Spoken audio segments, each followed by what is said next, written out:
Hey guys, welcome to Tea Time with Loepsie. Today I'm doing a question and answer video. I asked you on Instagram a couple of hours ago to send in any questions that you would like me to answer, and I'm going to go through a couple of them today and share my answers with you. So before I get started, I just want to apologize if there's any background noise. They are renovating the street right outside my window and it's quite noisy, so yeah, sorry for that. So I'm going to open my Instagram here.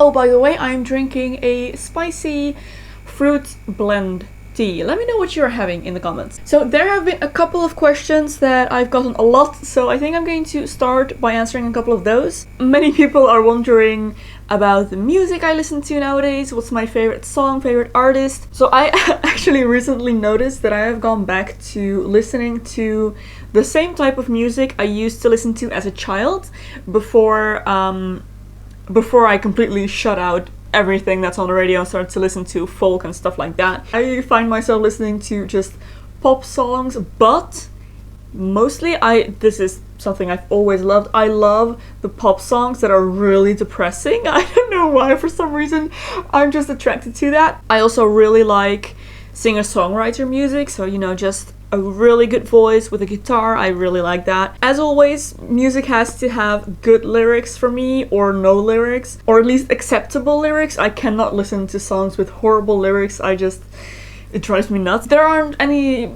special artists or anything I'm listening to at the moment. I just play the radio pretty much all day, or I'll find a playlist on Spotify, usually one of those lazy Sunday or like morning coffee type playlists. I like those the best. Then I also got a lot of questions about if I could time travel, or if I could go back in time or live in a certain period, what period in history would I like to live in or go to or visit or whatever. This is kind of a hard one.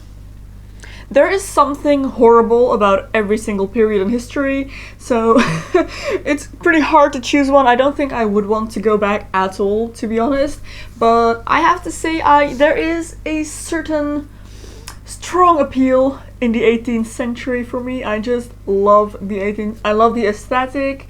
I really like that. So I think, if I could go back for a day, that would definitely be the one I'd choose, or the Middle Ages, just to check and see how it really was, but probably the 18th century. It's a little bit safer as well. Okay, so let's get down to the more specific questions. Once again, sorry for butchering all of your usernames, but I'm going to try and read them out loud. So Imcielirino asks, simple question, but if you could be any animal in the world, what would you be and why? Or what animal would be your spirit animal and why? Have I answered this one before? I can't remember, but I would really like to be a domestic rat, and live with a person that has like this huge cage or just playroom for rats and loads of different rats that I could cuddle with and play with and just eat all day and sleep, and yeah, that would be so awesome. In case you don't know, I'm a rat owner. I have rats. They are at my parents' house, but yeah, I love them. I love them so much.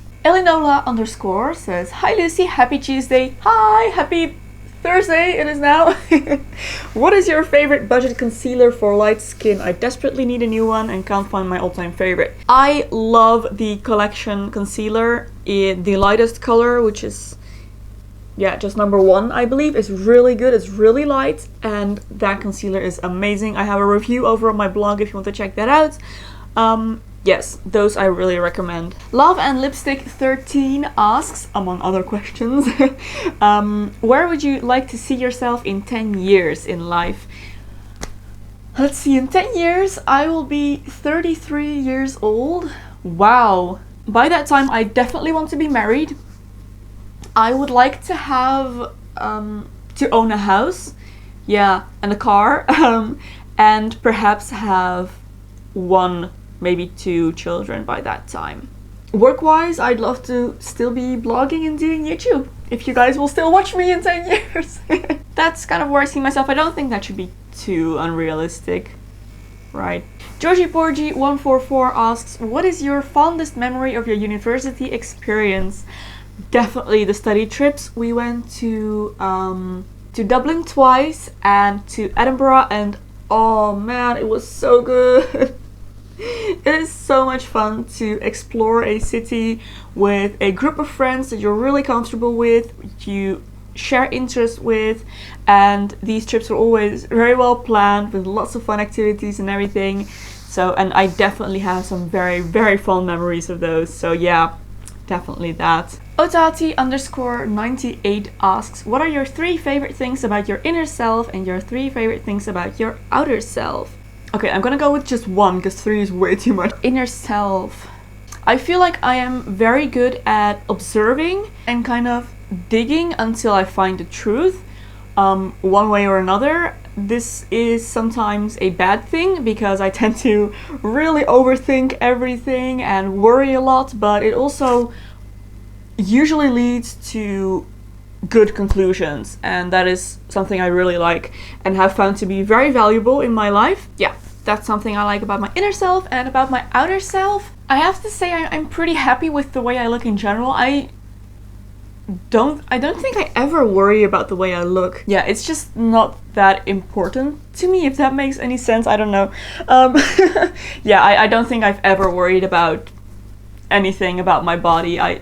Yeah. But if I have to choose one thing, I like my hair again. My hair used to be my absolute favorite thing, and then I lost so much of it, and then now it's kind of growing back, and now I'm like, yeah, I have really nice hair again. So I think I'm gonna go for my hair. And she also asks, what would be your tips for gaining healthy self-confidence? I think this is something that comes with time. I have also learned this through that whole observing and analyzing thing that I do. This is something that has really helped me kind of pave my own way in life. Wow, this is getting so rambly and off topic. I feel like recognizing the world around you and what is actually going on in the world around you and what people are thinking, and realizing that people usually don't really care about you in that way, you know? Once you get past a certain age, of course. In high school, this is totally weird, but I think the #1 tip for gaining healthy self-confidence is to just stop caring. And this is what you see in, you know, older, more mature people often, is they just stop caring what people think, and that is the best thing to do because others don't care, and that is a very, very liberating thing to know. Purple Vicky 27 asks, hi Lucy, will you dye your hair when it starts to go grey? That depends on how old I am when it does and if it goes grey in a nice way. I have no problem whatsoever with grey hair. In fact, I'm looking forward to having it, but I don't want to have it before I turn 30. This is where the noise comes in. If I do go grey before I turn 30, I probably will dye it, and I also will dye it if it turns a unflattering color of grey, if that makes any sense. If I won't like it, then I will dye it, but I'm going into my greys with a very open mind. Let's put it that way. Wallflower9 asks, what is your MBTI personality type? I have done this test a couple of times and I get different results every time, and I never really feel like they describe me perfectly. The first time I did it, I got ISFJT, and the second time I got INFJT. The S and N I always get somewhere around the center mark in my results, so that's why that fluctuates.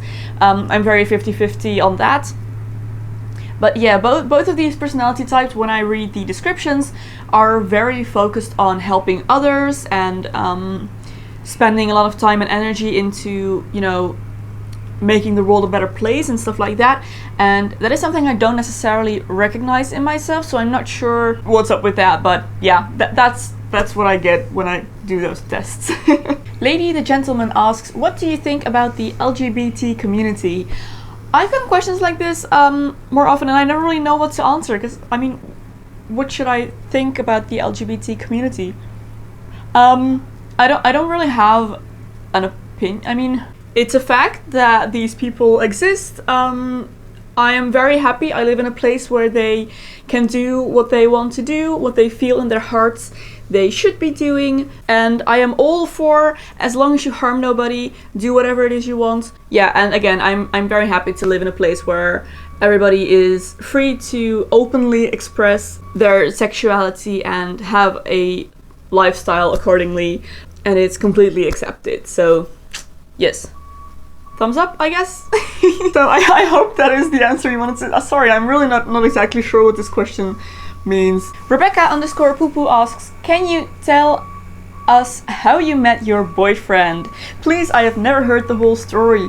There isn't that much of an exciting story, I'm sorry. We went to high school together, we were in the same class, so I've actually known him since he was 11, I was 12 years old. Yeah, we were in the same class in high school, and then we became friends, and then one thing led to another, and here we are. Elsa.George asks, I started living alone recently and I can't plan out my meals. Tips, please. I like to start with one dish, one favorite, one staple, something that you always love to eat and make, and then kind of see what ingredients you need for that. And since you are living alone, you will have spare ingredients. You know, try to think ahead of what you will be left with after you have made your favorite dish, and then try to figure out what you can make with those remaining ingredients. And then in case you need anything more for that second dish, just buy those things. And if there's anything left over from that, make another dish with those. That's kind of how I do it.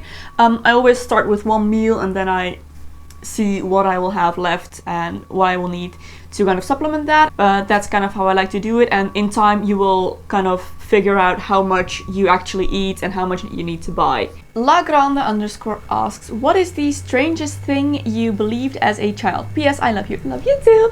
I find this really hard to remember because I've kind of just forgotten those things as soon as I found out they're not true. But one thing I do remember is I used to think the moon followed me because, you know, wherever you are, it's there, but not always. And especially when you're doing a very long car ride in the dark and you can see the moon, it's in the same spot all the time. So I mean, it's moving with you, right? So I thought the moon must be following me, and then when you come home, it's still there. Yeah, that's something something I used to believe in. So those are all the questions I'm going to answer today, guys. I want to thank you so much for sending them in. If you enjoyed this video, please give a thumbs up. And subscribe to my channel for more videos, of course. I have loads more coming. I want to thank you so much for watching, and I will see you very soon in my next video. Bye!